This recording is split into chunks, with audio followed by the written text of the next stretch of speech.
afterwards, I'll come back up and make a brief announcement of business housekeeping.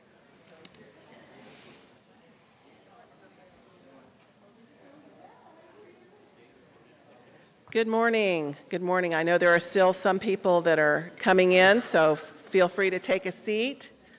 We want to make sure we start on time so we have plenty of time after the speaker for you to have questions and be able to listen to what he has to say. On behalf of NCHE, I welcome you to our third plenary session of this conference. I'd like to express appreciation to the Florida Humanities Council for their support of NCHE in the conference, and especially, yes, good hand there, and especially many of you have perhaps experienced a Florida Humanities Council excursion if you went on some of the excursions on Thursday, so you know what a great offering that they provided there. And especially today, I'm glad that they are sponsoring our speaker, Dr. J. MichaelFrancis. Dr. Francis received his PhD in history from the University of Cambridge, and he currently holds the Huff Family Chair in Florida Studies at the University of South Florida, where his teaching emphasis is on Latin America, early Florida, and the pre-Columbian Americas. And interestingly, he is an expert in Spanish paleography, and if you don't know what that is, it is medieval handwriting.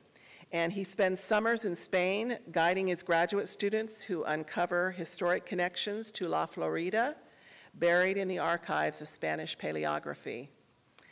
And I am really impressed at many of his awards and things, but just for our particular location, I think it's interesting that Dr. Francis is on the 450th Commemoration Commission in St. Augustine for this anniversary.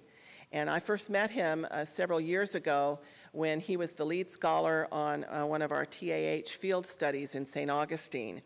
And at that time, I was really impressed with his ability to relate to teachers, how much interesting content that he shared, and just his general teaching style and demeanor. And so I have been privileged several times since then to hear him speak, and each time I've become more impressed. And I'm sure that you're going to agree with me after you hear from him today. So please join me in welcoming Dr. J. MichaelFrancis.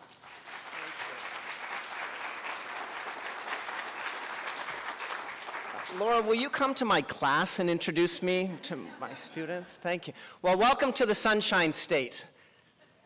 I apologize for the weather for those of you who came from out of town.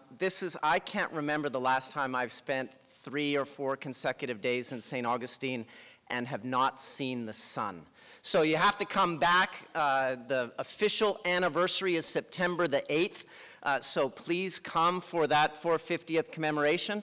I just wanted to start tonight by issuing an apology to the organizers of this year's conference. I don't know quite what I did, but they scheduled me after Cokie Roberts and Joanne Freeman. So obviously I did something horrible that offended them. So we're going to put him last after those 2 speakers. So I apologize for that. It is an exciting time to be working on early Florida, in part because there have been and continue to be a series of these commemoration moments.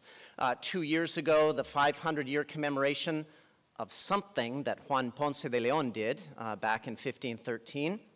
And then this year in St. Augustine. But as you all know, historians sometimes shy away from commemoration moments. Commemorations can, on the one hand, generate a great deal of public interest, but they can also be dangerous. And I like to highlight this with my students regularly, this wonderful statement that the Haitian historian Michel Rolfe-Trouillot wrote in a terrific book called Silencing the Past. And he wrote that commemorations sanitize further the messy history. They sanitize further the messy history lived by the actors. They contribute to the continuous myth-making process and create a past that is more elementary. And sometimes you see this, and I'm going to launch myself under the bus here, because you certainly see it with the next book that is coming out in a couple of weeks, and this is the St. Augustine 450th book, with the Well, let's just say I was not consulted, nor did I officially approve of the title. St. Augustine, America's First City. No. It's not America's first city, and depending on how one defines the Americas, it is really not America's first city. But even within Florida, it's not the first European settlement. If one wanted to be technical and more historically accurate, St. Augustine is the oldest continuously inhabited European settlement in the continental United States. It made for a terrible book title. I said, just make the letters small. No way, we're not doing that for the title. But that's what it is. It's the oldest continuously occupied, and also it makes a messy t-shirt. It goes around 3 or 4 times if you buy a t-shirt. Well, for the 2013, there were similar moments of trying to capture a very complex history in sound bites and images. And one of the images that was used in 2013 was this image. And I remember the debate around 2010 when we were talking about how the whole 500-year commemoration would be recognized. And there was some discussion about this logo. And in Tallahassee, there were a lot of people who said, we cannot use this logo. People will make fun of us around the country. They'll certainly make fun of us in the state.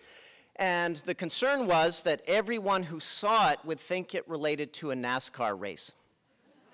And the reality is that they did a pretty decent job with the advertising. And so most places now where I travel around the state, there is a broader recognition that something happened a long time ago, and that Florida, in fact, did have a rich colonial history before the invention of air conditioning.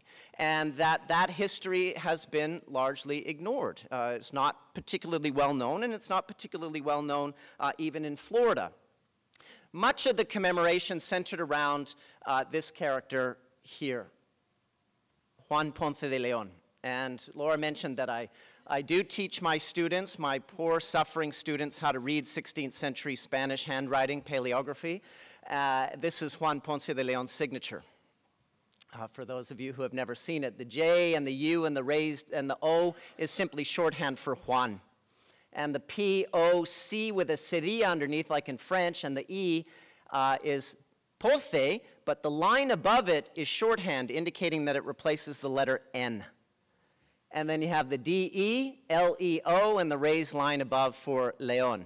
So if you ever feel inclined to learn how to read 16th century Spanish handwriting, please come to the University of South Florida, St. Petersburg, and you can take 8 months of learning how to read it. If you were reading the news today, you'll note that our governor recently stated that Florida is going to move away from STEM education to STEMP education with the science, technology, engineering, math, and paleography.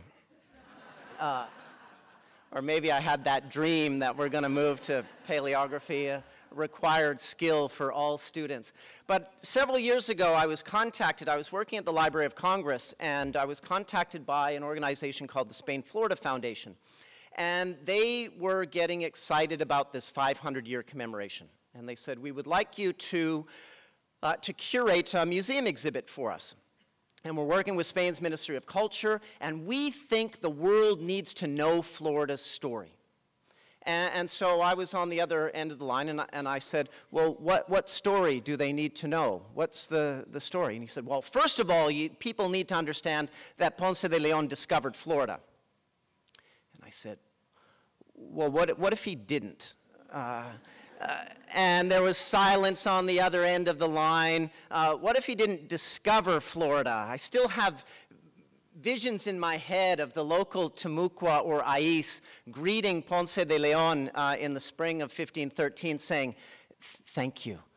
Thank you for finding us. We've been waiting to be discovered since that goofy land bridge flooded, and you've done it, and you will be commemorated for eternity for finding us. So he didn't like that very much. I said, okay, well, we can move away from discovery. I said, look, the other problem is one can go back and look at some remarkable early colonial maps of the Caribbean and of the Americas in general. This is a map known as the Cantino map. It was done by a number of Portuguese cartographers. And this Cantino map dates to 1502. And here you have the island of Cuba. Here's Hispaniola, present-day Dominican Republic and Haiti. What in the world is this? Now, we don't know because, of course, what Ponce de Leon does in 1513 is he names the place. And so before Ponce's 1513 expedition, this piece of territory either has no name associated with it or is called Bimini. And so we don't know exactly, and we don't know the source of this. There are a lot of debates about whether that is the southern part of the Florida Peninsula, and here we have the Atlantic seaboard. We don't know for certain. But it is highly unlikely, in fact, I would go so far as to say impossible, that there was no European who set foot in the Florida Peninsula before Ponce de Leon. It's really almost impossible to imagine. This map here is a map known as the Martyr Map, done in the wonderful work of the Italian humanist Peter Martyr. And here again you have the island of Cuba and Hispaniola, and here's Jamaica. Not too far from Hispaniola you have the Canaries. And then you move north of Cuba and you have what Martyr labeled Isla de Bimini Parte, or part of the island of Bimini. And again, we're not entirely sure. There are some who suggest that these are the Florida Keys, that these islands might be the Tortugas. We don't know this for certain. But again, the evidence, the overwhelming evidence is certainly that Ponce is not even the first European, and he also does not discover. Well, then the next thing they said out of Miami was, okay, well, if we have to move away from the discovery, at least tell them that he was looking for the Fountain of Youth. And I paused and then said, uh-oh. What if he wasn't looking for the Fountain of Youth? What if that was invented more than a decade after his death and invented by a chronicler who didn't think very highly of Ponce de Leon and was mocking him in a way? And we all know that if you repeat something enough times, it can transform from myth or invention into history. And I still see textbooks that claim that Ponce went out in search of the Fountain of Youth. He did not. There is not a shred of evidence from his original contracts, nor any other contemporary account. And the problem in part with Ponce and with many of the early colonization efforts in Florida, and some of you probably know this from your own fields, that when you have a thin body of evidence, it opens a lot of space for conspiracy. And people can maneuver within these spaces and quite simply say, well, prove me wrong. And you say, I can't prove you wrong, but you're not right. Well, prove me wrong then. And therefore, you have a whole bunch of theories associated with this early colonial period that are, in fact, not terribly accurate. So what do? I love this cake so much. I've been threatening to retire. I don't know who Mr. B was, so if Mr. B is in the audience, I congratulate you. My students have never made me a conquistador cake with an alligator. You know, the flag's wrong and the outfit's not, but that's okay. The cake is so great that one day I hope to meet the real Mr. B. I found this online. I don't know who he is. So what do? And he was left, I think, when he heard that the Fountain of Youth was a myth and that Ponce didn't discover, I think he paused at the other end of the line and said, well, this is the worst person I can think of to curate an exhibit because it's going to be boring. He's taking away the two best parts. And I tried to explain to him, look, I come from Western Canada. I am not a Floridian. And if you had told me in graduate school that you're going to become an expert in early colonial Florida, I would have said, why? What happened in Florida in the 16th century? It's a borderland of a borderland. And wow, was I wrong. And it's so wonderful to be wrong, to think that you know something and then realize, wow, I know nothing. I knew nothing about this place. And then I became increasingly interested as I did research, to the point where I would say Florida is just as interesting as any other part of the entire United States, its colonial history. And now I'm unapologetic. It's the most interesting. And so it gets me into trouble in Boston and New York. I have to worry about where I park my car when I tell them that it is just as interesting. But then I remind them that for Spaniards, La Florida, or the provinces of La Florida, extended from the Tortugas to the Grand Banks of Newfoundland. So those of you from Virginia, congratulations, you are an early Floridian before you became a Virginian. Our governor loved that. He wanted to reclaim all of Florida for Florida. But I wanted to just highlight a couple of things for you and then move into some of the things, some of the myths, and where we've gone beyond these myths about this early colonial period. What you see in front of you, all of these blue dots represent recorded archaeological sites from the pre-Columbian period in Florida.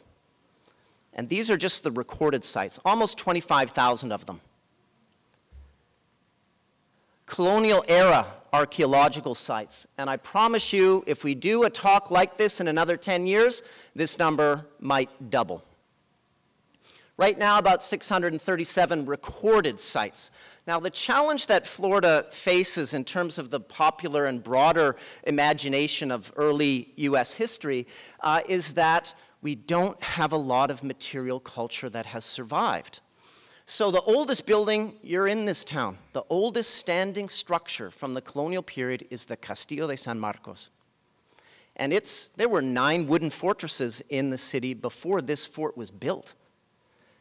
And so this is the oldest structure. The first phase of it really completed at the very beginning of the 18th century, but none of the other structures. So if we followed this talk with a walking tour of St. Augustine at the time of Jamestown, there are no structures I could show you. They're all underground. One has to use one's imagination to think about what this place looked like in the 16th century and into the 17th century and beyond, because of the dearth of material remains. You think of the mission system. The earliest Franciscan mission in Florida of the Franciscans dates to 1587. And there were missions up in Georgia in the 1590s, what is present-day Georgia, part of the province of Florida. None of those missions have survived. These were all made of impermanent material, and they were either destroyed or simply fell apart, or fire consumed them. So those missions that string up the coast, and even the Jesuit mission that was established up in a place that the Spaniards called Jacan, which we know today as Chesapeake Bay. 1570, there was a Jesuit mission, Spanish Jesuit mission up at Chesapeake Bay. These were the same people who met the Jamestown folks. It is likely that somebody in those early Jamestown encounters was still alive, or was alive, a young child, when that Jesuit mission was established in 1570.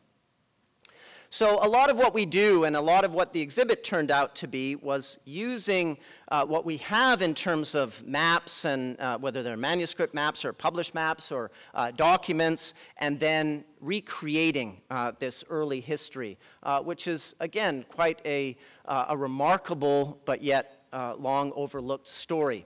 And so I just wanted to highlight a couple of other maps and then move into a little bit more about St. Augustine. This is a map housed in Florence, Italy. It's called the Freducci map. I still am rather stunned that this map does not appear in every single textbook at least in the state of Florida. And it's very rare to see this published anywhere. I have a close-up, but just to orient you, this is Northwest Africa. Here's the Mediterranean, the Iberian Peninsula, and England and Scotland and Ireland, and then you move over to the Caribbean. This is a map, the Freducci map. According to the Italians, this map dates to 1514 or 1515. It might be a little bit later, but it is certainly before 1520, this particular map. And here you have Cuba again, and look at this. This is the earliest. I hesitate to use first because most often firsts are not first, but certainly that we know this is the earliest representation of confirmed of the southern part of the Florida Peninsula. It's just a stunning map, and there are places that are still, that we still use these names. Here are the Tortugas. Islas Tortugas. Now, the Spanish called the Keys Los Mártires. That name does not exist. Don't use that name any longer, but that name survived throughout all of the Spanish colonial period. And then this map is a map that dates to 1519, the same year Hernando Cortés moved into central Mexico. So this was before Cortés set out. And I like to show my students maps in part because I think maps are underutilized in teaching. And part of the problem is, often when I show a map like this to my students, the first reaction is, well, it wasn't a very good map maker. And then the students from South Florida get really upset because the map maker hacked off all of South Florida. It's at the bottom of the sea. And I remind them that we need to think about maps the same way that we view documents. Who made the map? For whom? What was the target audience? What does the map convey? What's in it? And then just as importantly, what's not in it? And so this is a map that dates to 1519 of the Gulf. Quite remarkable, really, when you think of the date of this. The Yucatan Peninsula, this huge island off the coast of Yucatan. Anybody know what that is? That's Cozumel. How incredible is that? And Cozumel's huge. And in a way, it's not that surprising because only 2 years before this map was made, that was the first recorded Spanish expedition that landed on Cozumel. And of course, the Spanish encountered a group of people on Cozumel that they had not encountered before in the Caribbean. And that was, of course, the Maya. And the construction was, the material culture was different, the dress was different, there were large urban settlements, and so it's not surprising that Cozumel then figures prominently in this particular map. At the bottom of the map, the text writes, "This is Florida, which used to be called Bimini, which was discovered by Juan Ponce." And the top of the map says, "Hasta aquí descubrió Juan Ponce." To this point, Ponce discovered. And what this map shows are the political jurisdictions, the boundaries of private governorships in the Caribbean. In other words, this is part of Ponce's jurisdiction as governor. This is why he leaves Puerto Rico in the first place. He was unceremoniously removed as governor because the Columbus heirs successfully petitioned the Spanish crown to honor Columbus's contract about the places that he claimed to have discovered. This is why discovery is an important term for the Spanish at this time, because discovery implies they have legal authority to this particular place. So Ponce gets a contract in 1512 that says, go out and discover all undiscovered islands. And by that language, they mean all islands that have not been claimed under other private contracts. And so this is why he sets out. The rest of this contract was for a Spaniard named Francisco Garay, and then this part south was part of the governor of Cuba's jurisdiction, Velázquez.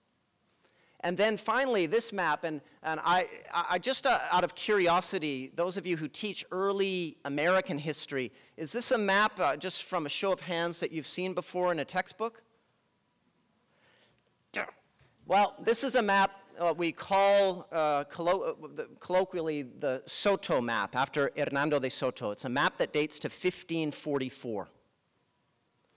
And here again you have the Florida Peninsula, and then one of the remarkable things about this map, it's one of the few Spanish maps from the 16th century that labels indigenous settlements.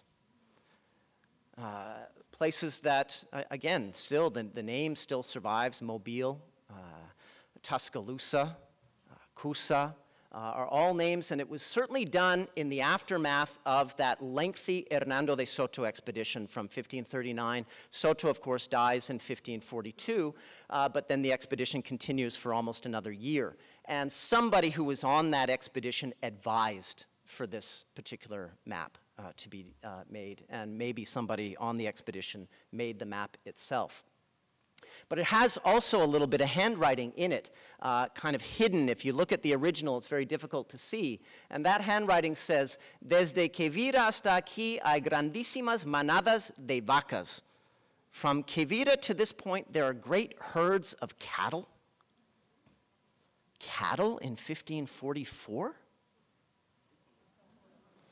And of course, this is what the Spanish referred to, sometimes they used the Spanish word bison. There was a native bison to Northern Europe, but they didn't use that term most often, and they just called them hairy cows. They're delicious, but they have these hairy cows, or they're New World cows. They use other variations. And this isn't surprising because Native Americans do exactly the same thing.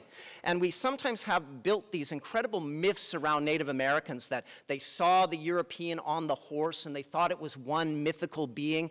Well, Spaniards love to write things like this. But Native Americans did not believe this for a minute. They recognized that this, and they looked at the horse, and just one example of this in central Mexico, inhabited by a group we erroneously refer to as the Aztecs. The Aztecs referred to the horse as the Castilian deer. It looks like a deer, but it's different. So we'll call it a deer from Castile, or one of those Christian deers. And the Spanish do exactly the same thing. They look for something familiar, and they change that name.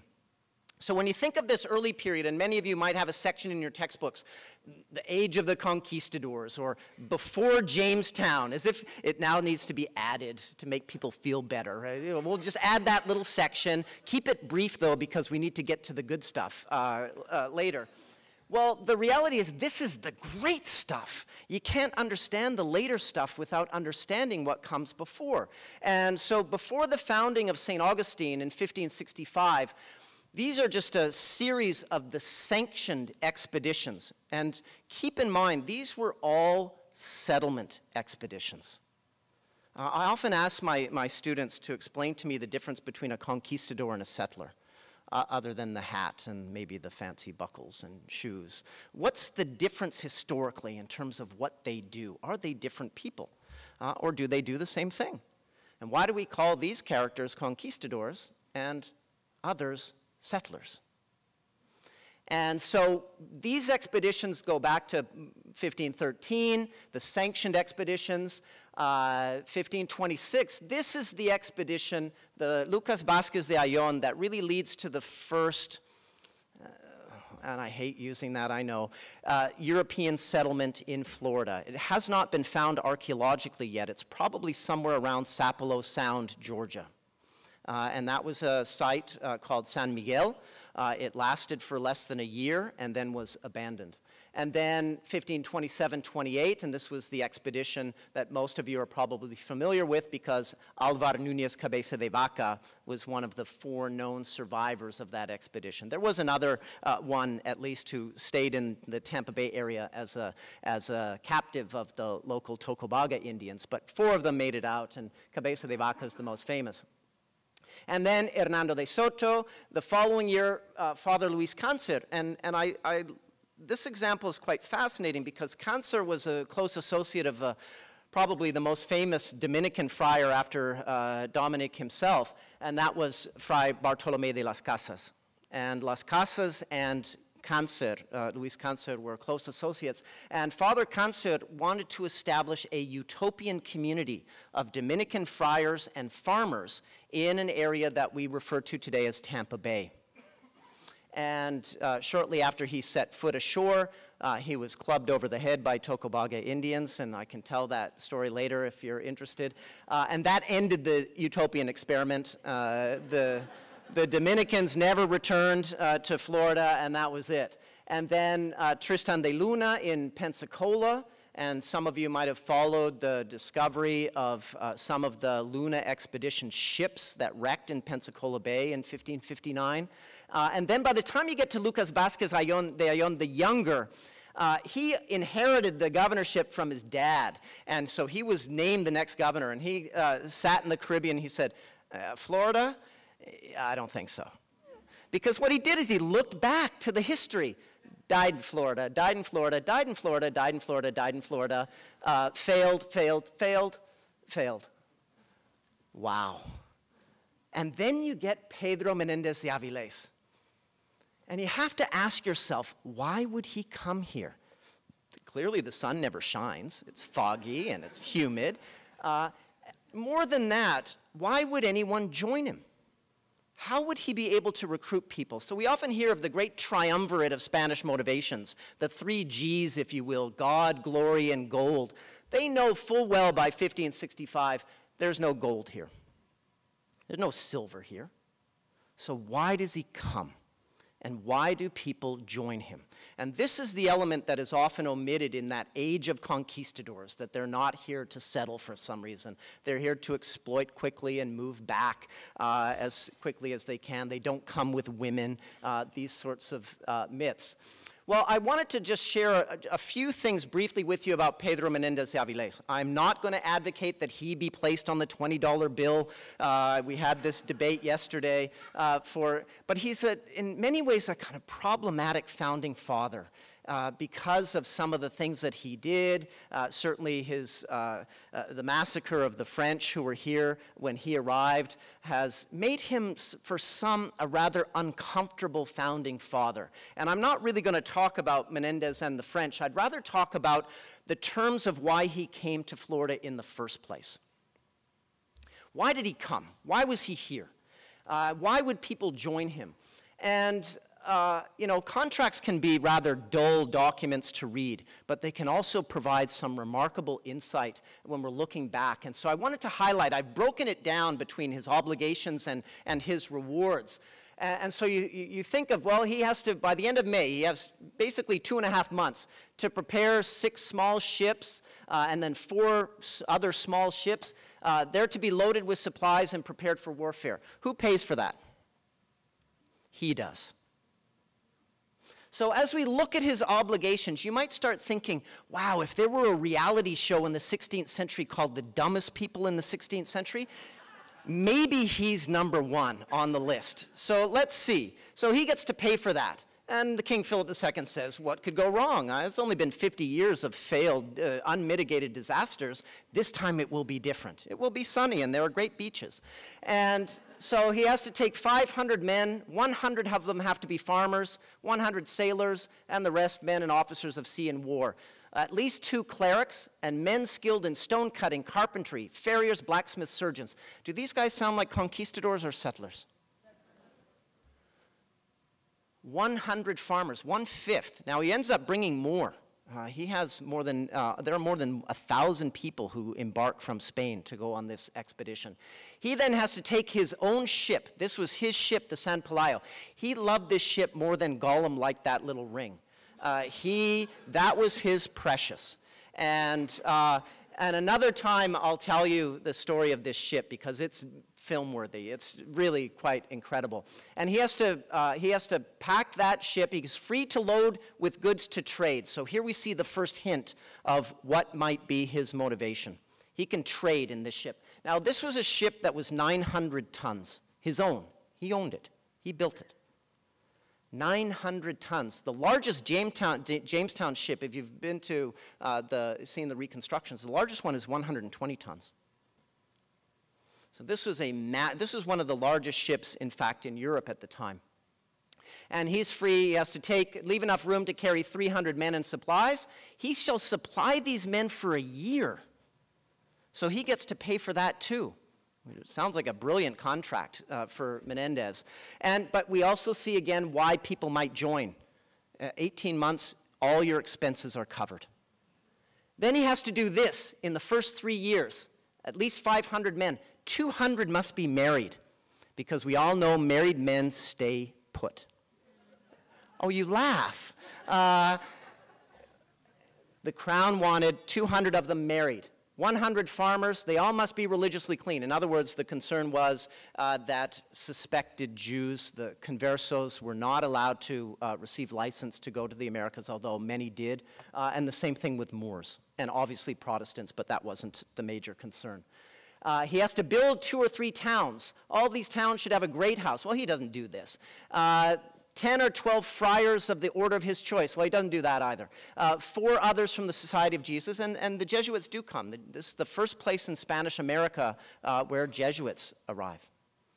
Before they go anywhere else in Spanish America. Now, they're in Portuguese Brazil in 1549, but the first place in Spanish America is in Florida.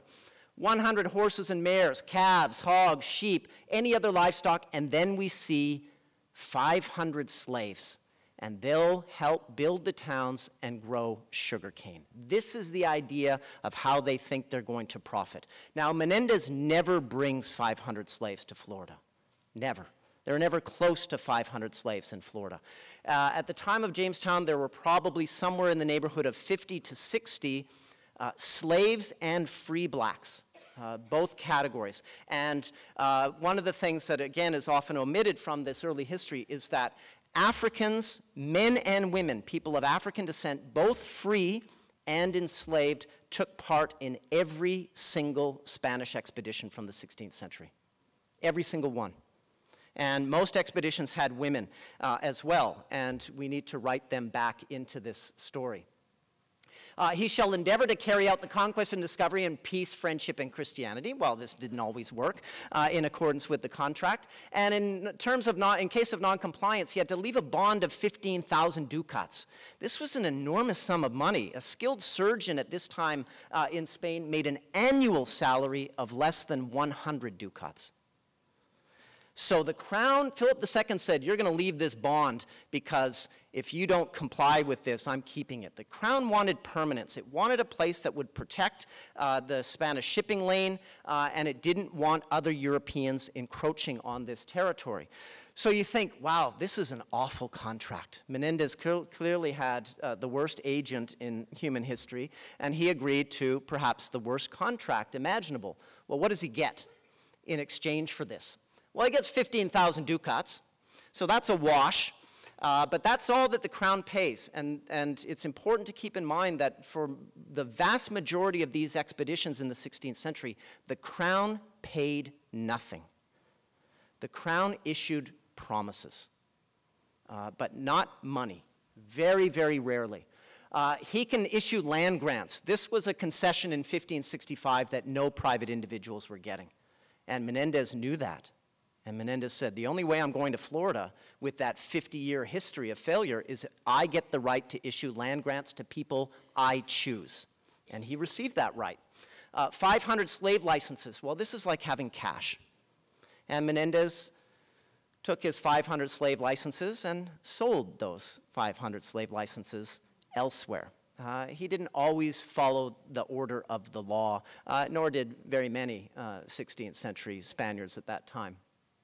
Title of governor and captain general, an annual salary, but that had to be collected from the fruits of the land. He was granted quite a prestigious title of adelantado, which literally means he who goes before others or ahead of others. And this was a title granted to Menendez and to his heirs in perpetuity. There is an adelantado in Florida, in Spain right now, who's the adelantado of Florida. So he'll probably come again later this year. It'll be interesting when he meets the governor, you know, who bows first in that encounter. 25 square leagues of land. This is almost 110,000 acres of his own land.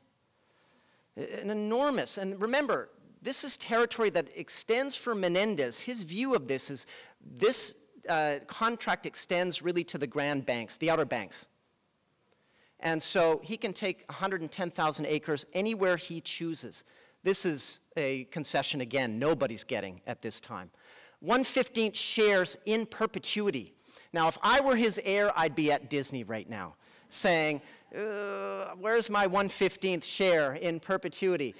2 fisheries, one of pearls and one of fish, he gets these in perpetuity. Settlers don't pay the almojarifazgo, which was a tax on supplies. He paid much less tax in terms of precious stones and gold and silver.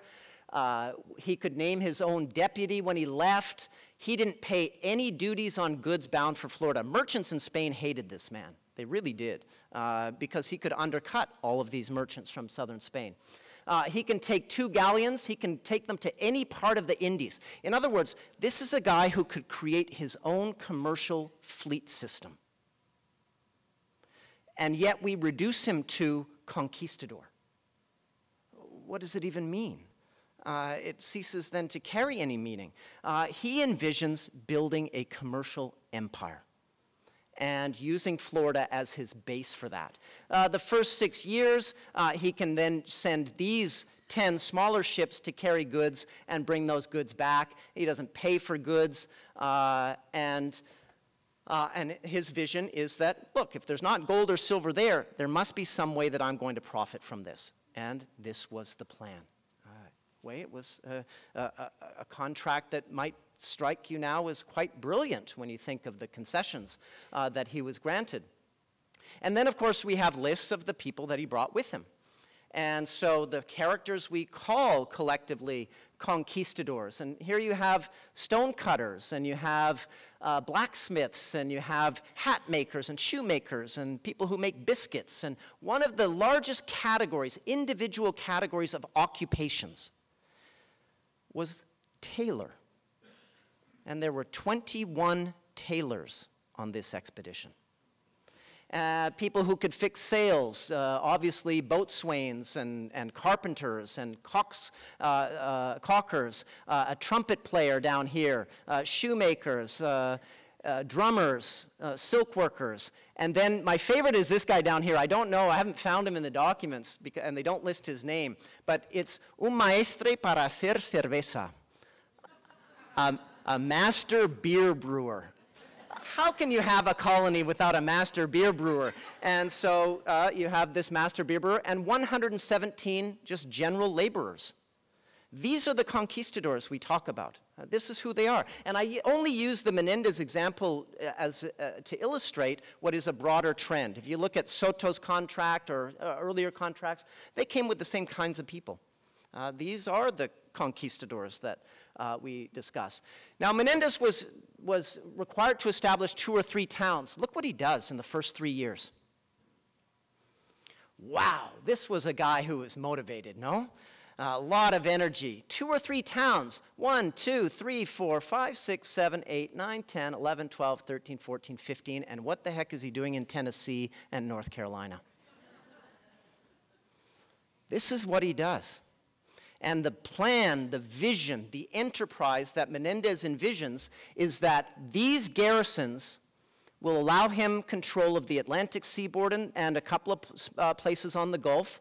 And then the plan was to build a series of garrisons into the interior that would ultimately connect with a place that the Spaniards, well, it still carries the name, a place in New Spain, or what is now Mexico, called Zacatecas. Now, why Zacatecas? Well, 20 years before Menendez's expedition, that was where the Spaniards found the single richest silver source in Mexico. What happens if you have this remarkable contract?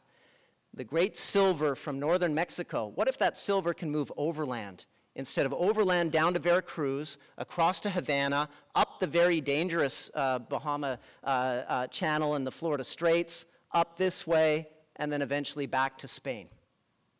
What if you control garrisons that link it overland, and you have a deep water port at what you envision is going to be your principal settlement, which the Spaniards called Santa Elena. We know it today as Paris Island, South Carolina. So if any of you have been to Paris Island or have not, I encourage you to make that visit. It's a remarkable place, and they've done a lot of archaeological work, and they're planning to do a lot more. Then that ship, instead of this dangerous route where a lot of ships went down hitting reefs or sandbars, what if then it could catch the prevailing winds and go straight back to Spain from there? Do we reduce them to conquistador? And this is his vision for what Florida is going to be like. Now, what he didn't recognize is that other people lived here. And they were sometimes less enthusiastic about this enterprise than Menendez was about the enterprise. So within, if we could go back to 1570, gone, gone, gone, gone, gone, gone, gone, gone, gone, still here, gone, gone, gone, still there, gone. Only 2 left. And then after 1587, only one left was St. Augustine, Florida. Santa Elena was abandoned in 1587, and all of the individuals stationed there moved to St. Augustine, and St. Augustine remained the only Spanish settlement in Florida until Pensacola in the early 1690s. So it was just St. Augustine. And this is typically the view that we have of St. Augustine. I'm sure many of you have read Tony Horowitz's work. But this is what Horowitz says about St. Augustine around the time of Jamestown. St. Augustine was a precarious outpost beset by mutinies, pirate raids, plague, fires, Indian hostility, and other woes. Who wouldn't want to live here? I try to get the tourist board to use this as their 450th logo, and they don't think it's funny. And except for this, they love this, pirate raids. And the problem is, there is one pirate raid in the 16th century in St. Augustine, and yet we have this impression that every Sunday pirates come to town. And then you have a talk like a pirate day, you dress like a pirate. Pirates are never here. This is a rare episode. Francis Drake, of course, arrived in 1586. That's the only pirate assault in the 16th century on St. Augustine. Now, out in the waters, that's a different story. But in town, in the 17th century, we can count on one hand. And yet, what is now probably the most visited site in the city, or one of, is the Pirate Museum. We love pirates there, but they're really not. Plague. I love this, and I love the claims. Well, the Spaniards arrived, they coughed 3 times, and all the Native Americans fell over and died. And this, again, there are major disease episodes. We can document just some of the most devastating plagues of the modern era in what happens in places like central Mexico, parts of Peru, and what is now Colombia, the Caribbean. I have yet to find documentary evidence for a major plague episode in 16th century Florida. Now, that does not mean there were none, but this idea that Europeans arrived and then everybody just simply fell over is a very convenient way to write them out of the story. Well, what were the Native Americans doing? Well, they got sick and they died. Well, why didn't they respond this? Well, they got sick and they died. Well, what were they doing? Nothing, because they died. And the reality is they outnumber Europeans throughout the entire colonial period. And they need to be written back into this story because they play a central role in the story, and it's not just a European tale. So even the Indian hostility is a gross exaggeration. What's striking about Florida is the lack of violent encounters, in part because the Spanish recognized very early that they have to pay chiefs tribute. And they do that. They don't call it that. They say the chiefs come to render their obedience, but then you look at what's going out of the Spanish treasury every time a chief arrives, and you realize that they're paying these chiefs tribute in exchange for maize and labor. This is what St. Augustine, probably my favorite map of St. Augustine. This is a map, again, doesn't really appear much in textbooks, but it's a map that dates to 1595. And here you have one of the wood fortresses.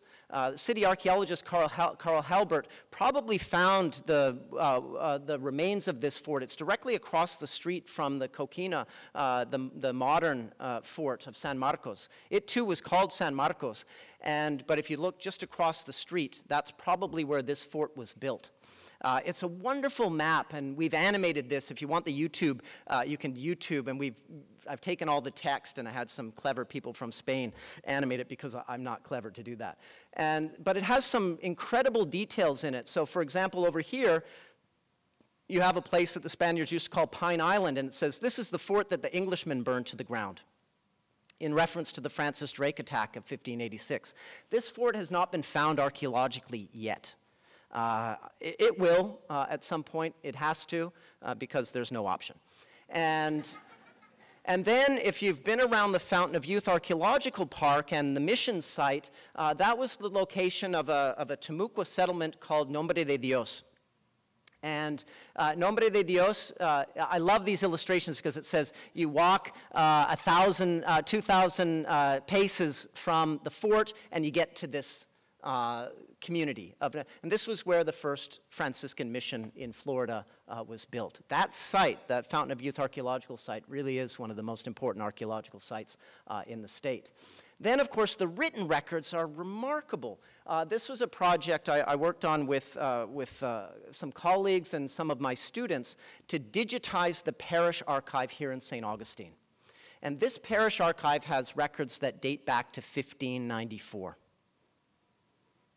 In other words, 13 years before Jamestown, we have Parish records. This is Janelanders, who was part of the project, and two of her former students, and my two students, Saber Gray and Arthur Taratis, who did a remarkable job digitizing these records over about a year, and they did it for free.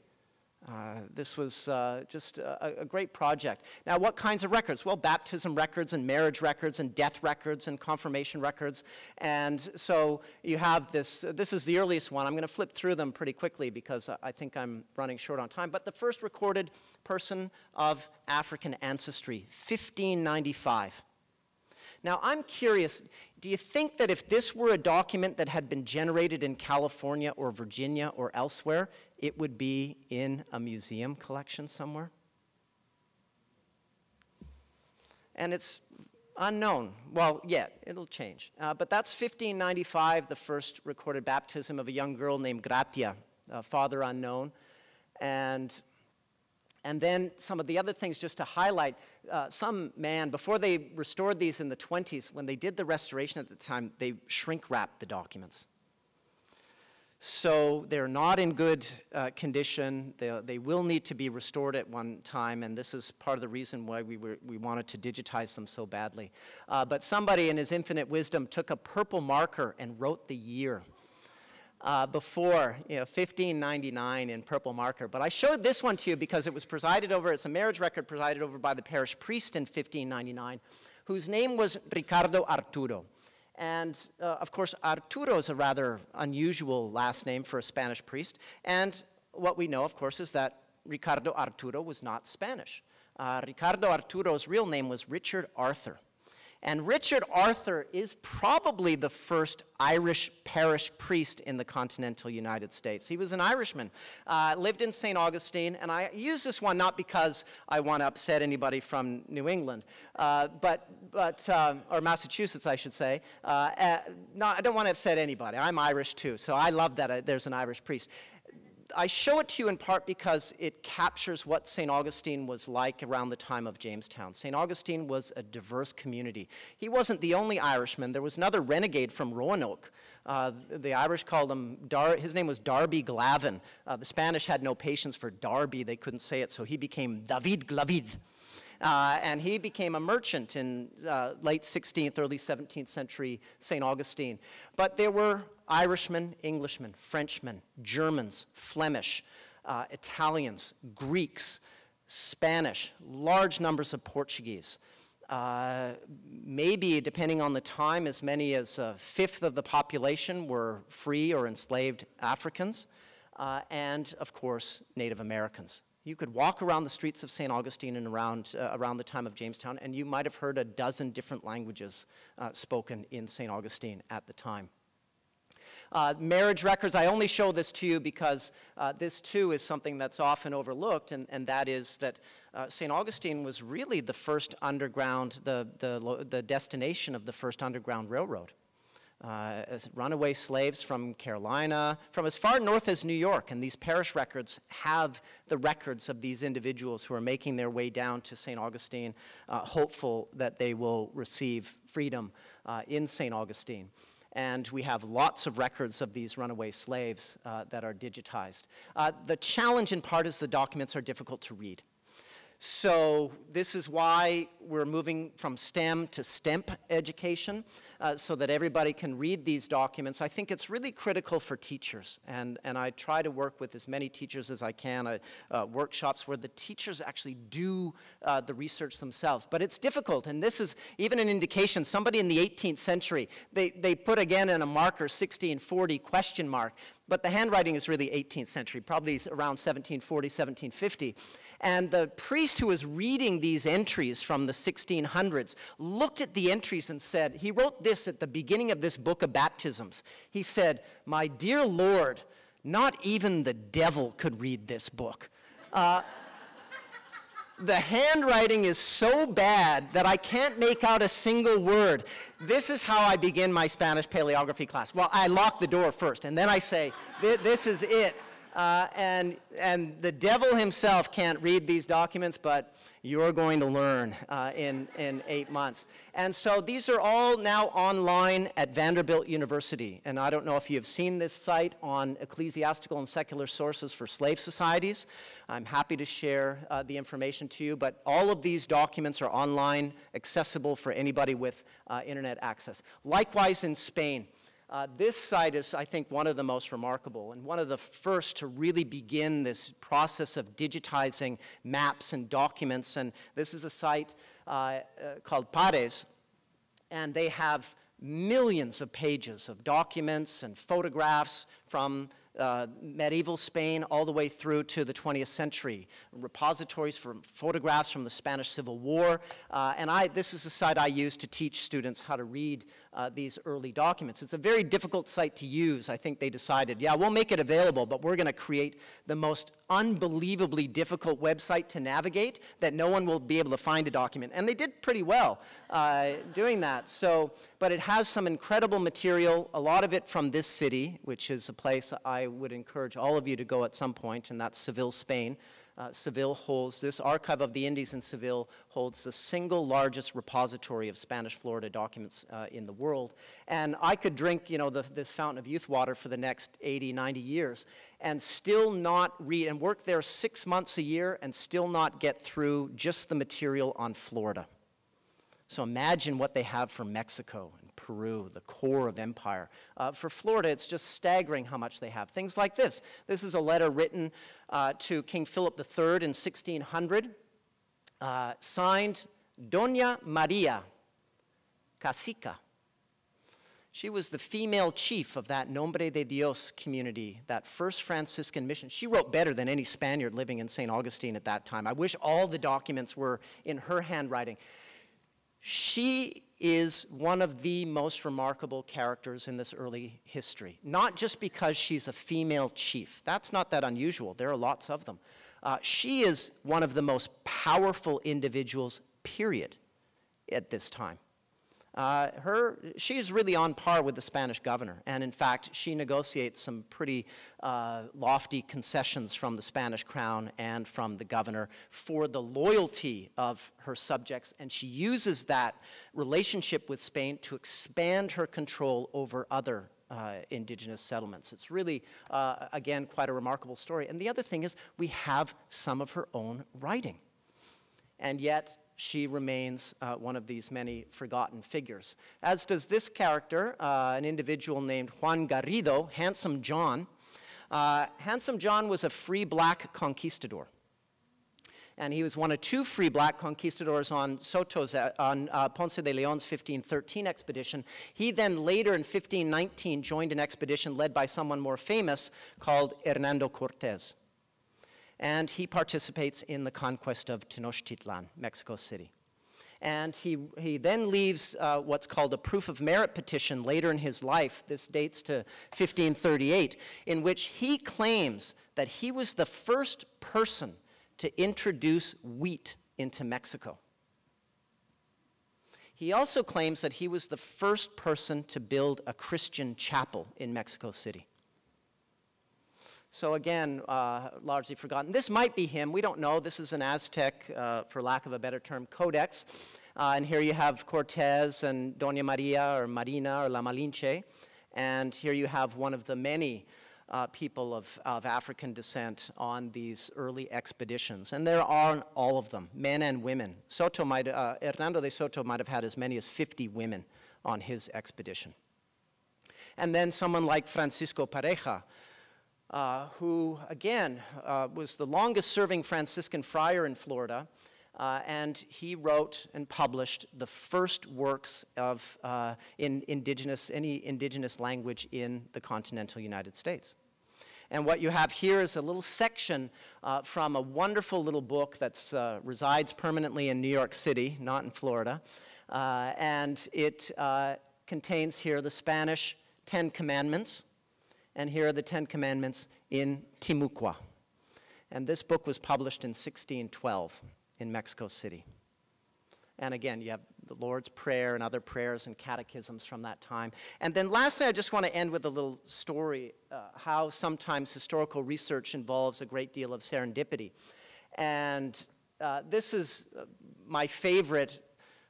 Now there's a recent one that might be on par with this one. But a couple of years ago, the Florida Humanities Council asked me to take a group of people to Spain to visit sites related to Florida. And so we went to Ponce's hometown and Menendez's hometown, and it was a wonderful trip. And when I got back, they had one of these sessions where you debrief. And they said, what went wrong, what went well, because we're planning another one, and we'd like you to do the next one. And well, is there anything you'd do differently? And I said, I would like to go to a little town in northern Spain, in Asturias, called Tapia de Casariego. And they said, why? And I said, well, one of my favorite Florida governors who governed Florida between 1597 and 1603. The story is, and we don't know how, in fact, true this story is, but there is certainly a great deal of merit to it. The story is that this governor, when he left Florida in 1604, he traveled back to Spain with 2 boxes filled with maize seeds, with corn seeds. And he planted that maize on his property. And in 1605, 2 years before Jamestown, he harvested Florida corn in northern Spain. And this sparked an agrarian revolution in northern Spain, such that within 20-25 years, maize was Asturias' principal crop. So you think of this Columbian exchange and how it works both ways, and here's a classic example of that. And so I said, I want to go to this town and talk about this governor, and they said, well, that sounds boring.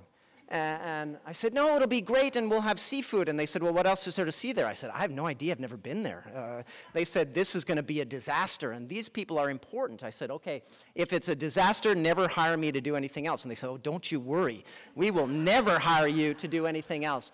And so they agreed, and I love the Florida Humanities Council. I can't speak highly enough about them. And so they agreed, and 2 weeks before we left, I received an email. And it was from the same last name as this governor. And of course, I screamed and frightened my wife, and she yelled at me. And then I started to read it, and he said, you don't know me. I said, oh, I know you. And he said, but I've been following you, and you're one of the weird characters in the world who works on my ancestor. And I love my own family's history, and I'd be grateful if you could share anything that you have. So, of course, I wrote back immediately. I said, you won't believe it. In 2 weeks, we're going to be in your ancestor's hometown. And he wrote back, yeah, I can't believe that. Wow, I live in Oviedo, and that's only an hour and a half away. And I remembered as if it were yesterday. He said, if there's anything I can do to help you. I'm not sure if he regrets that statement or not. But more correspondence followed, and he said, you do realize that we still own the home where Florida's 6th governor was born. And this is it. Now, this is an 18th century edition, but this home dates to 1542. This is the property where the corn was grown.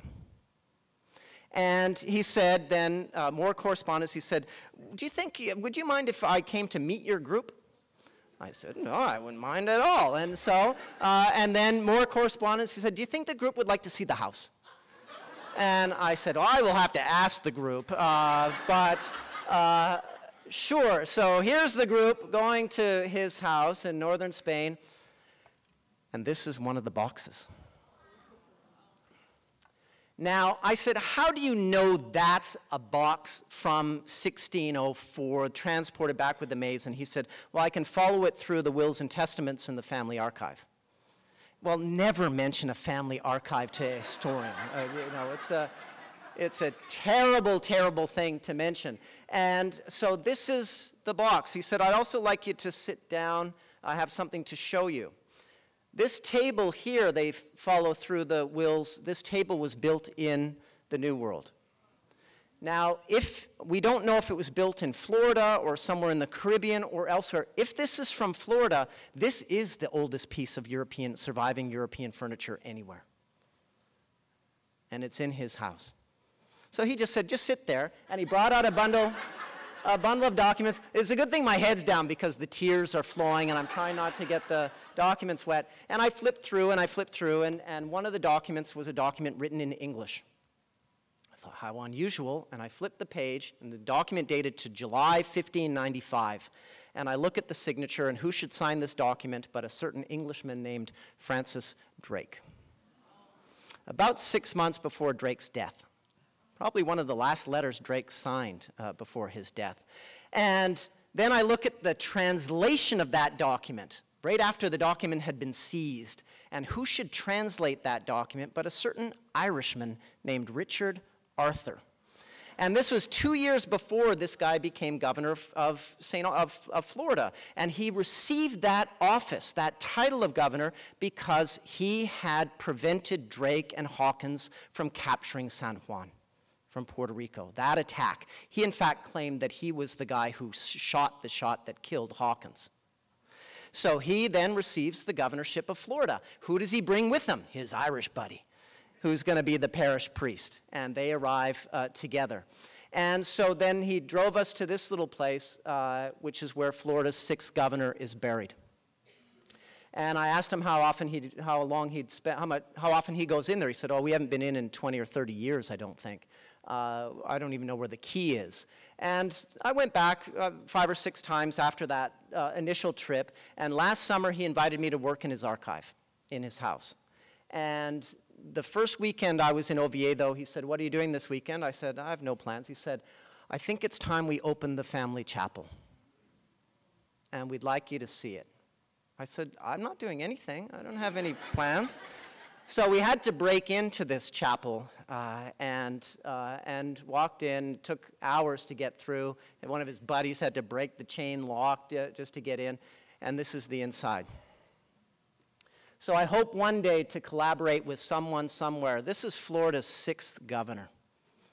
And the place is in ruins. It would be a terrific project to restore this chapel. And this is where he's buried, underneath that.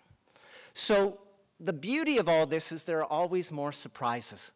And I think that's one of the great excitements about historical research, and one of the things that gives me the greatest pleasure in working with students that learn how to read the documents, because they find things constantly and they're reading the original accounts. And I think it changes the way as students that they think of history. And so it's a privilege for me to speak to fellow teachers. I am humbled to have been asked to speak to such a prestigious group, and I hope you enjoyed St. Augustine, and I really hope you come back and get off the freeways in Florida and see the real Florida. Do not drive on 4, 75, 10, or I-95. Get off and see other things that Florida has to offer, and I can say this as a Canadian. It's a great place. So on that note, thank you.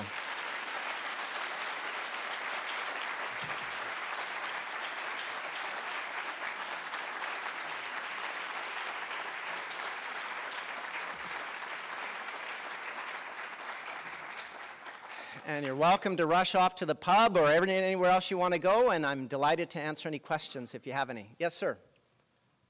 Population of St. Augustine in 1600. Yeah, it's really difficult. Second question, success of sugarcane. No success of sugar. Sugarcane comes much later in Florida and in southern Florida. The sugarcane, they decide very early on, and Menendez, to be quite honest, is not particularly keen on sugarcane. He is much more interested in this commercial enterprise and trade. And so there's no sugarcane. They complain, they write letters back early from St. Augustine and say, look, the soil is just too sandy. It doesn't grow, we can't have it. So we need to make money other ways. And what I didn't tell you is that Menendez, who had to pay for this, by 1570, Menendez realizes, I can't create this network. It's too expensive. It's too far to Mexico. They don't know the distances, and of course they run into all kinds of encounters with local populations who are not particularly keen to have them there. And they certainly don't want to support them, and Menendez wants that. So in 1570, Menendez says, I can't pay for this anymore. So he takes a real gamble, and he says, all right, 125 of you, go home. And he sends them back, and King Philip II is livid. And Menendez simply says, I can't pay for this. And the crown balks. So in late 1570, the crown says, fine, we will pay you enough money to support 150 soldiers. It becomes an annual subsidy known as the situado. And that situado then increases into the 17th century. They create an Indian gift fund in 1593. So Florida becomes one of the few places that is really a drain on the royal treasury, and the crown constantly complains about this. But the royal officials love it. You know, they complain, this place is miserable. It's hot and it's humid, and there are these little flies that they call mosquitos, that we call mosquitos, and they're horrible. And it's pouring rain, and when it's not pouring rain, they have these things called hurricanes, and it's terrible. And you get this, we have this impression of this place being a miserable outpost. The curious thing is every single governor in the 16th century and into the 17th century asks for an extension. Why? Well, they get to go collect this annual subsidy. They get to then buy things and then sell them at elevated prices elsewhere. And some of these guys are doing quite well with this. So the first question about the population, it's very difficult to gauge because those birth records we have, only the earliest ones date back to 1594. We don't have 1565 to 1594. Those have been lost. They might reappear at some point in Cuba. Probably not, although I like to be optimistic about such things. And so we probably best guess around the time of Jamestown is a European population of close to 500. Somewhere in that neighborhood. And you know, women, men, people from all over Europe and Africans as well, and then large numbers of Indians. And the crown in the early 17th century keeps thinking, we need to move this place. I'm tired of all the complaints. I'm tired that any time the soldiers seem to be under threat from anybody, they just walk away, which they do. They don't like to fight anybody. They just pack their stuff. Oh, I had to leave. And so the crown says, we're going to move you down to a place called the Bocas de Miguel Mora, which we know today as Miami, somewhere right around Miami. And what saves St. Augustine, in a way, is that a small band of Englishmen arrive at a place called Jamestown. And Philip III says, all right, we'll stay up north. We won't go south. We'll stay in St. Augustine. And boy, would that have changed the history had they abandoned St. Augustine and moved to Miami. Would have transformed Florida's entire history. But they don't. Yes?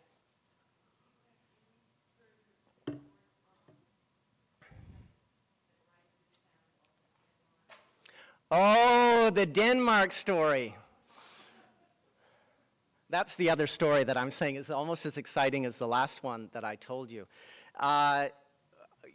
Well, yes, but now we're trying to get the permission from the Danish government to start looking for it. I hope this summer. This is Menendez's flagship, the San Pelayo. This wreck story is, I mean, that ship is basically St. Augustine's Mayflower. It is the Mayflower of Spanish Florida. And the unique thing about that ship is Menendez didn't want to lose it, so he sent it to the Caribbean. And then instead of going to the Caribbean to get reinforcements, the crew, or half the crew, said, yeah, forget that. We're not going back to Florida to fight the French. There are a lot of supplies on this ship. We're going to take it. So they mutinied.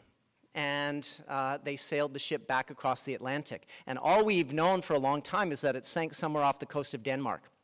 Why mutineers would want to go to Denmark? I always wondered that. Why go to Denmark? Well, they weren't trying to get to Denmark. Half the crew wanted to go to the Mediterranean. In fact, they wanted to go to Turkey to sell all the Spanish people on the ship into slavery. And half the crew wanted to go to France. And they end up killing the navigator. They get lost. They then try to get to Germany, and the ship wrecks off the coast of Denmark. And about 2.5 months ago, I found in records from Spain where that ship went down. So now we have to find it. It never made port, so what is on that ship was meant to be dropped off here in 1565. So I hope we find it. Yes, at the back. Of the ship? Oh.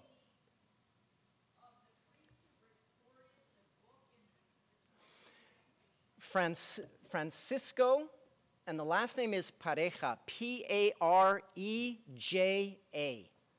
And he published a series of books well into the late 1620s before his death. And you can get access to, Gerald Milanich has done an edition of one of his confessionaries, and there are works that you can find about Pareja. But again, he's someone who probably should have received much more attention, not just in Florida, but nationally, I think. Mm-hmm. Yes, my favorite place in the world. The last book that I published was a book about the murder of 2 of the friars who were stationed on that island. In 1597, they were killed by Wale Indians. It's an island about the size of Manhattan. It's held in private foundation. It is like Jurassic Park, this place. It's phenomenal. There are lemur colonies on this island. It's so great. And in 1980, the American Museum of Natural History, led by David Hurst Thomas, found the ruins of their Franciscan mission church and the friary and the kitchen. And there's been a whole series of works published about St. Catherine's Island. It really is a remarkable place, and still closed to the general public. But a lot of what they found in that mission, when they excavated the hundreds of Wale burials under the church, they found tens of thousands of blown glass beads, stunning beads from Venice, Florence, from Bohemia, from Spain and France, in an outpost of an outpost.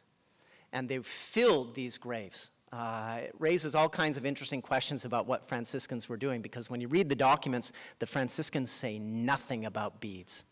Not a single reference. St. Catherine's Island is right between, it's about 50 miles south of Savannah, between Ossabaw Island to the north and Sapelo to the south. Magnificent place. And the American Museum of Natural History has published a whole series of books about St. Catherine's Island, the pre-Columbian period, the colonial. So if you want to learn anything, you're one of the first people I've ever heard of who knows St. Catherine's Island. Do you fish or something? I teach in the Diocese of Savannah system in Georgia. There you go. And there's actually a cause being opened. Yeah. For the canonization of those 5 friars. Mm-hmm. Mm-hmm. Yeah. Yes. The simple statement that the Spanish begin to fade out of what is today the United States after De Soto failed to find gold. Can you, thank you. I mean, it's just pure invention is what it is. What happened? Well, there are a series of other expeditions that follow Soto's expedition. And obviously, the lack of mineral resources in Florida certainly prevents Florida from becoming another Peru or Mexico. It doesn't draw large numbers of people who want to settle here. It's remote, it's isolated. The climate for some was problematic. A lot of people would rather be in places like Havana or Lima or Cusco, even up in the highlands, or Mexico City. And so the population remains quite small throughout the colonial period. But nevertheless, it's not that the Spanish fade. And if you start to read, later documents into the 17th and 18th centuries, you begin to see the interactions between those in the English colonies and the Spanish. And I think we're doing a real disservice by compartmentalizing these histories and saying, well, I only do the Spanish side, or I only do the English side. You need, I think, to look at what both of those sources are saying, and I think it's a real shame that there is not more of that exchange between the two. And Florida, in many ways, is a place without an academic home. You know, borderland scholars kind of look at Florida and say, well, it's different because it's this seaboard place, and it's not like California or Texas or New Mexico or Arizona. It's different. It's not really been embraced by U.S. historians. Well, that's Florida, and there's not much going on down there. And I think our task, those of us who work on Florida, have to make the Florida story and frame the Florida story in a much broader transatlantic narrative and U.S. narrative, and then the story makes sense. It's not, to me, and I think for too long it's been marginalized as well, we have to add this little section in. And I would rather see it integrated. Where you don't just read the first chapter and then they're gone, because I think you're exactly right. They disappear from the narrative. So where is Spain and St. Augustine when you look at the American Revolution? And where did my friend, student Clint show up today? Yeah! Clint's reading correspondence in Spanish archives related to the American Revolution and how central St. Augustine becomes in a lot of George Washington's correspondence and correspondence between Washington and the governor of Cuba. Let's bring that back. So talk to Clint later. He better become famous at some point, but that's what he's working on. So, yes?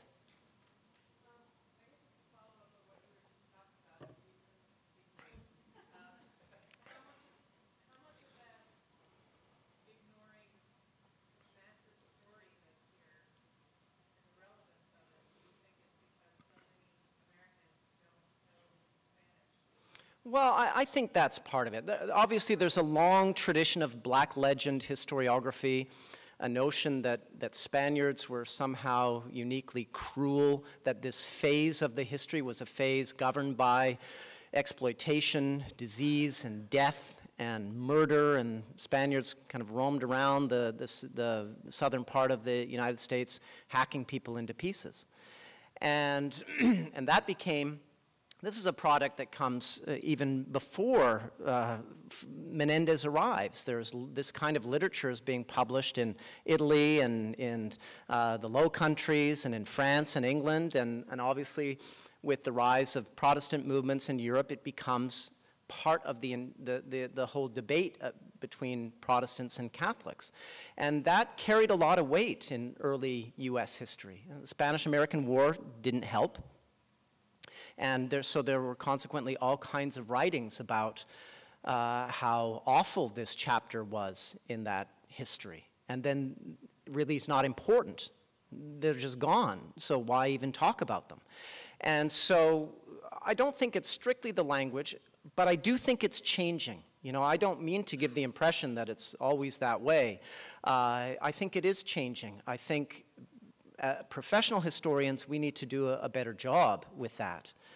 And that's why, you know, it's always so great to be able to talk to other teachers, because I see what's in the textbooks on Florida, and to be honest, I'm quite appalled. I reviewed one a couple of years ago, and every single sentence about Florida was wrong, factually. And, you know, interpretation I can appreciate if there's a different view, but don't get it wrong. I mean, fundamentally wrong, and that was an AP history book. So, you know, there's a lot of work, I think, to be done, but that's exciting, and I think the commemorations are helping. Obviously, demographically, this country's changing as well, and that will have an effect. I hope it doesn't have an effect of just making it propaganda. We need to do this well, and not just say, well, you know, Spaniards were here first, or whatever.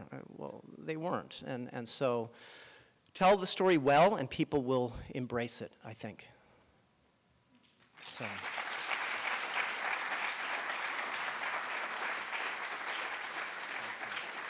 Was I right? Thank you so much, Dr. Francis. And just to let you know, the book that he showed the cover to is going to be out in 2 weeks. And it's the St. Augustine, America's First City. And he has graciously offered that rather than you have to pay full price, he can get you his author's rate. And I have a couple of forms here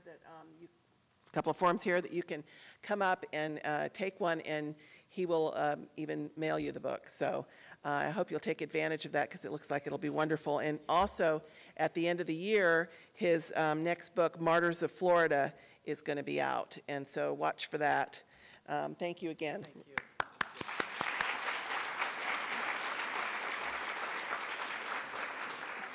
Just a couple of announcements. The conference is not over. We have some wonderful sessions this afternoon, so I hope you will definitely look in your program and find the one that most interests you, and be sure to attend those. At lunchtime today in the exhibit hall, there are a couple of tables reserved for anyone to come who is interested in forming a state council or getting involved in a state council with NCHE. There'll be members of the staff here there to talk with you. So please look for those reserved signs, and if you're interested in getting involved with that, join them there. And the raffle winners will be posted in the exhibit hall at lunch. So please make sure you go and check the list and see if you're one of the winners, and that way you can make sure to pick up your raffle winnings in the registration area and in the Student Center after lunch. So please, all of the exhibitors are still in the exhibit hall. Take advantage of the opportunity to visit with them, and thank you all for coming.